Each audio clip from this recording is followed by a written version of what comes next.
lañu ko faatoon boobu ak léegi est-ce que enquête bi mi ngi évoluer wala di ndaxte am na invité bu ñu fi invité woon fii muy Karim Xrum Xax moom nag nee na ñi jàpp te ñu nekk fii ci kaso bu Rebeuss du ñooñu ñoom ñooy suspect yi mais du ñoom ñoo ko def mais ka nga xam ne moom moo def ba tey yoon tegagu ko loxo loo ciy tontu yow mi nga xam ne yaa yoroon dossier bi. waaw xam nga ji nga affaire Mariama Sagna d'ailleurs maa ngi feddaliwaat sama jàll à l'endroit de sa famille di ñaanaat yàlla fa mu nekk gënal ko fa mu jógee. Mariama Sagna dama koy rendre un hommage en tant que militante de Pastef di saluer sa mémoire di incliner wu également devant sa mémoire boo xoolee Mariama Sagna condition yi mu demee ku mu nekkoon sa mbokk wala nga mu nekkoon ku la jegeñ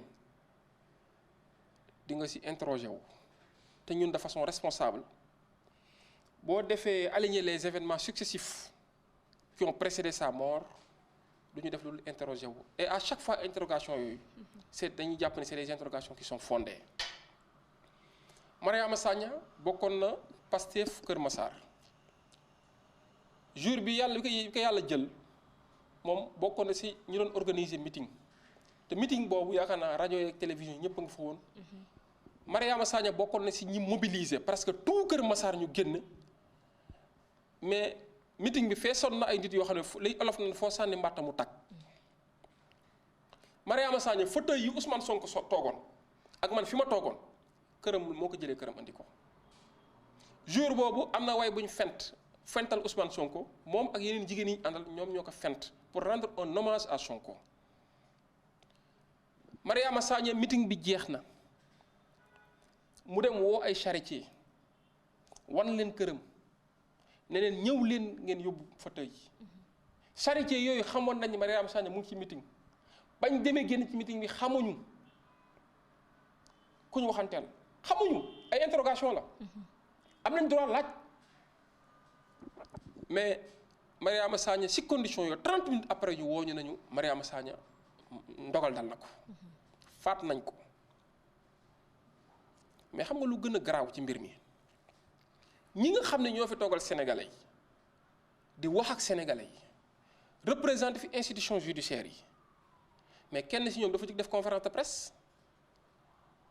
imaginez nga ni am na ñu ci jàpp mais ki rey jàppaguñ ko mu ngi nekk tel barab koog yaa ngi yàq enquête bi nga ñëw taxaw ni dossier bi amul benn connotation politique nga ni dossier bi le crime amul benn connotation politique yow ki rey jàppagoo ko yow joxe nga un jugement jàppagoo ki rey ba pare ngay joxe position fi mu nekk vous êtes allé trop vite en besogne deuxièmement yaa ngi saboté enquête bi parce que kooku bu déggee information mën na changer de lieu mën na daw mën na changer de lieu troisièmement élément dap yi mu yoroon yëpp yoo xam ne waroon na mën a encourager enquête bi dina ci débarrasser wu kan moo saboté mbir mi. ah mais procureur dama def point de presse. waaw dama ne la moom laa wax ku ko jéggi di moom laa wax am na ko def conférence de presse moom moo def conférence de presse. mais conférence de presse boobu c'était prématuré waru koon teel def déclaration yi mu def ci biir waru koon def parce que au moins bu ko deful woon am na ay éléments d'enquête ay indices par ay éléments ou de nature à intéresser l'enquête dinañ ko doon fekkante kooku. finalement fan nañ ko jàppee Tambacounda kuñ annoncé effectivement ku nekkoon Diourbel finalement jàppee nañ ko Tambacounda. c'est parce que yow yaa ngi favoriser ou créer les conditions de créer sa fuite dem na déplacé wu peut-être éléments yi mu amoon à sa possession débarrassé wu na ci ak ça pouvait intéresser l'enquête. mu nekk ay indices daal yoo xam ne mais bien sûr boobu ba tey ñun ñu ngi topp dossier en tant qu'avocat de Mariama Sagna de la famille des défunts. de la défunte du moins mais également ñu ngi toog di déglu boobu ba tey déggoo ñu yàbb ci wala ñuy wax ci. ana ki ñu jàppoon. mais ñu ngi ci kaso bi toog di xaar parce que li ñu leen toppee c'est criminel mais ñun yàkkamti nañ dëgg ji feeñ yàkkamti nañ ñooñu tamit ñu jàpp ne ñoom def ñu wax lan moo tax ñu def ko xëy na peut-être yor nañ ay information lan la nit ñi di tiit ba bëgguñu ñooñu wax mais nañ leen bàyyi ñu wax nañ leen déglu. kon daa jot na pour ñu wax. mais dafa jot pour ñu déglu leen ñu wax li fi nekk buñ ko deful ñun tamit am nañ ay pexe xam nga bu baax ñun kenn ñu jàngal xeex. ñun Pastef. kon ay xeex ngeen daal. kenn ñu ay bagages kenn ñu jàngal Pastef dama ni kenn ñu jàngal xeex Pastef ku fa nekk xam nga ni doo ragal Pastef ku fa nekk xam nga ni sa xel mi daraa ngi ci. parce que parti la boo xamante ni nag ngoone nga baal ma bokkul ak yeneen parti de xam nga yeneen parti dañoo gis ne borom parti ba moo yor ay posam yor ay milliards am di joxe. Pastef ñii ñëw ñooy yëkkati seen poste di jox Ousmane Sonko ba muy dem campagne élection présidentielle 15 dugg ci campagne bi 15 def ko ci biir parti bi. fu mu jëlee xaalis. militants yi ñoo jóg engagé déterminé. loolu ci koppar yëpp. ku ci nekk moo lamb sa poche ba da nga xam ñaata laa génne sama poche joxe. da nga xam keneen ñaata la génne seen poche boo ko waxul du ma ko xam. diaspora bi est-ce que yéen journalistes jot ngeen ci information. diaspora bi considérablement ils ont participé les militants de la diaspora. substantiellement joxe nañ seen doole. te ba tey jii nag ñu ngi koy def di jàpp ci parti bi di jàpp ci fonctionnement parti bi. te ñoom tey jii ñoo la gën a dogu ne Ousmane Sonko mooy nekk le futur président de la République du Sénégal. te yéen gëm ngeen ko. mais attends buñ ko gëmloo nga dinañ xeex xam nga sax beneen affaire naa ko wax xam nekk président de la République c'est pas une fin en soi man mii yàlla nekk jàmm yàlla rek moo xam ëllëg luy xew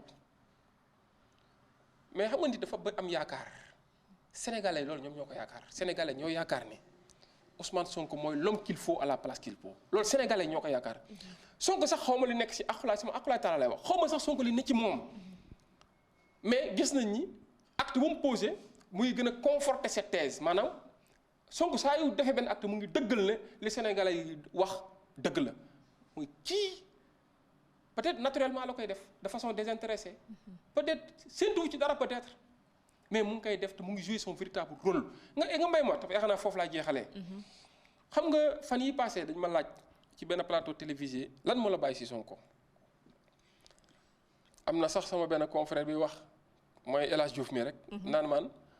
yéen métal lan moo tax ngeen topp ci Sonko lu tax ngeen topp ci Sonko ma ne ko El Hadj Diouf yow yaa xam luy topp. kon yéen toppoo leen Sonko topp ñu Sonko da ngeen ànd ak moom. àndu nawle lañ ànd ak moom. Pastef ñi fa nekk ñëpp kenn toppul kenn mais dañoo ànd nawle te ñëpp dañuy xàccandoo di dóorandoo Pastef ba étudiant bi gën a tuuti boursam sax boo ko fayee ko day làmb poosam participer. maître nag sa bourse boo ko fayee ko di nga ko jox sa papa ak sa yaay. mais doo ko jox Sonko mi nga xam ne moo la ëppale. dama ni na Sonko amul dara. Sonko kañ am na nag. Sonko lu mu am. bari na Sonko ay oto. su ma sañoon mu am ay milliards te wallaahi yéene naa ko parce que li mu defal réew mi. damay Sonko li mu defal réew mi war na toog di bañ am problème mu dépense war na toog di am problème mu déplacement war na toog di bañ am problème fu mu dëkk li mu defal réew mi le peuple lui sera redevable man je sais que ce peuple là lui sera très redevable et très reconnaissant. mais maître mënoo jeexal yaa ngi wax da ngay jeexal léegi il faut ñu wax un peu ci forum justiciable parce que gis nañu fan yi nii saa bu ngeen génnee ñoom it dinañ génnee benn communiqué di wax ne da ngeen war a andi ay leeral lan ngeen leen di tontu. waaw ki ngay wax Babacar Bala bëggoon naa trop sax mu teew fii parce que man ba may ñëw fii moom laa yaakaar ne moom laa jàkkaarloo te yàkkamti naa trop mu jàkkaarloo nag moom xam nga mu ñoom dafa mel ni xaw ma seen c'est pas s'ils sont retournés leur veste ou pas man loolu lijjantiwuma ko mais dans un passé très récent am na benn discours bi fi amoon bañ leen di considérer sax ay activistes lan moo changé ci diggante bi ba ñuy doxalee nii ñu ngi koy bàyyi ak sénégalais ñu ngi leen di juger ñoom mais ñoom dañuy laaj preuve Babacar Ba mooy kan. mooy jiital forum justiciable non forum du justiciable mooy lan bu fi justice nekkee justice mooy xayma preuve dama la jox exemple bu ndaw dans l'affaire Khalifa Sall est-ce que mos ngaa dégg faux yi ñu incriminé woon. gars yi génn ko def ko sur la place publique génn ko ci presse bi est-ce que mos nga ko gis. non dans l'affaire Khalifa Sall kañ nañ xaar ba jour audience gars yi def ay projection jour audience ci lañ def ay projection wane élément de preuve yaa ngi nii la affaire Khalifa Sall et pourtant preuve yooyu état du Sénégal ñoo ko yoroon. état du Sénégal ñoo ko yoroon parce que ñoom ñoo ko toppoon Babacar Ba mooy kan ba ñu war a toog mu taxaw naan nañ génn preuve yi moom il est qui il représente quoi ban légitimité la am bay demander ay preuves yoo xam te nii da koy génnaan génn lekk sur la place publique wala moom est-ce que sax moom yeewu na parce que man pour man par prudence moom tey jii bu fekkoon moo nekk suñu position bi ñu nekk par prudence du mos a génn de peur de voir ces preuves dénaturées ou modifiées Sénégal lañ nekk. am na si loo xam ne ñamal lañ ko juge mais bi suñu wooyee dina gis leneen. kon am na lu ngeen ko jox. laa am na lu ñu ko jox xanaa xamoo ñun xam nga tamit Pastef macha allah ay ñi ko seq xam nga ñun dañoo déposer suñu dossier. xam nga tribunal boo koy jox plainte wala nga def leen da nga koy joxe ay éléments de preuve yoo xam ne dina si mën a sukkandiku en attendant nga mottali leneen wala nga am leneen. loolu nga koy boole da nga koy def sous forme de bordereau tuddee que bordereau des pièces en annexe lii xool au moins y a 6 actes. muy bordereau des pièces en annexe. En annexe y a 6 actes yoo xam ne c'est des éléments de preuve qui sont déjà transmis à l'appréciation du juge. Babacar Ba mooy toog naan ay éléments de preuve na dem xool li ñu jox juge bu fekkee may na ko maxaamam ak yelleefam may na ko pour moom ñëpp temps man xasuma ko waxuma ko dara mais yaakaar naa moom nee na justiciable la fi nekkal mais Babacar dafa fàtte ne xanaa xamoo Sonko si justiciable yooyu la bokk le peuple sénégalais de façon générale ay justiciable nañ parce que dañuy dem di joytu ki mën a taxaw porter plainte pour 14 ou 15 millions de Sénégalais parce que les deniers publics 94 millions yi 14 millions ou 15 millions de Sénégalais ñoo ko moom même il se porte justiciable de 14 millions de justiciables moom Babacar Ba bu fekkee li muy wax gëm na ko na dem ne procureur Sonko saisir na juge d'instruction bu génnee dossier bi dana koy communiquer li Sonko communique li juge d'instruction communique te Sonko déposé que demal nga wane ko. mais est-ce que moom am na màkkaam ñu won ko comme ñu kon ban maxaama la am dañuy saisir wala dañu laaj ci loo xam ne saisir nañ ci juge bi xam nga tey jii kan ma am maxaama juge moo am maxaama pour wooñu laaj ñu mais nekkul ay nit ak yenn samba boy yi ñëw taxaw di wax te comprendre uñ ci li ñuy wax dara xam nga loolu moo si naqari comprendre uñu li ñuy wax comprendre uñu si dara du début à la fin loolu moo tax je suis vraiment déçu franchement ñu ngi koy xaar feneen nag peut-être il va se ressaisir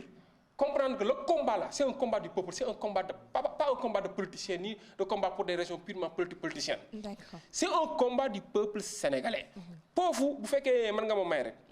foofu laa bëggoon a ñaan sénégalais yi ma leen adresser ce message. Maître El Hadji Diouf bu mu leen divertir Maître El Hadji